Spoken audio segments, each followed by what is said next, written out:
One aspect that will determine how much of a warm-up we're going to see, or a sustained warm-up, I should say, that we're going to see over the Mid-Atlantic region, depends on the axis of this ridge here. So this is the American Ensemble forecast model out 10 days. So it gets very unreliable past 7 days. So 10 days, things will obviously change here. But I just want to give an example between two different model sets. This one is the American Ensembles, and you can see the ridge axis, or where the ridge peaks and the different height lines, basically goes through the northern plains up into central Canada. This allows a northwesterly flow to dive down into the northeast, and you have a trough out west. So this is what we saw a lot of in the summer and the fall of last year. I had posted earlier today about this. And in effect, it's known as an omega block, or developing into an omega block, which looks like the Greek symbol omega. You can see you have goes down here, up in the center, and down over here. And what this does is it allows these cool shots of northwesterly flow to come down through, especially New England, but sometimes the Mid-Atlantic as well, and just temper any sustained warm-up. So that's the American. Let me show you the Canadian ensemble member for comparison's sake. Look at the difference here. You can see the axis of the ridge is completely displaced to the east, from southeast, basically through our area up into the similar area in central Canada, but the axis of the ridge is different, tilted differently than the American. So here's the American. You have a northwesterly flow in the northeast, but look at the difference for the Canadian.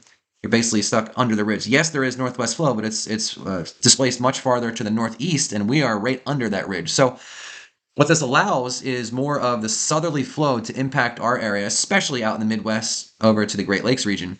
They'll be well above normal again, what they experienced for much of December, extreme heat, or relatively speaking, much above average temperatures. But if this is what occurs, this is why it's uncertain. How long is this relative mild spell going to last? It'll always have ups and downs. It depends on where this ridge sets up shop. So the Canadian brings a lot more warmth to our area for the first week of February. The American would be more cool shots, or welcoming more cool shots into the area.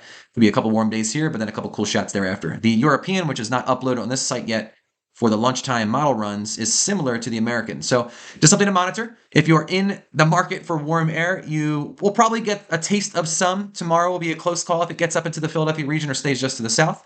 I'd be shocked if we don't have some mild days. And then thereafter, what we see is this pattern breaking down and a more sustained west coast ridge, a ridge up into Alaska, which allows the cooler Arctic air to slowly make its way back down through Canada and eventually into the continental United States, similar to how we came out of that warm spell through the second half of December into the beginning of January. It just takes time to break this down. But I do foresee the middle third of February to offer much cooler prospects and still be quite stormy, because the southern stream, the subtropical jet stream, will still be quite active at that point.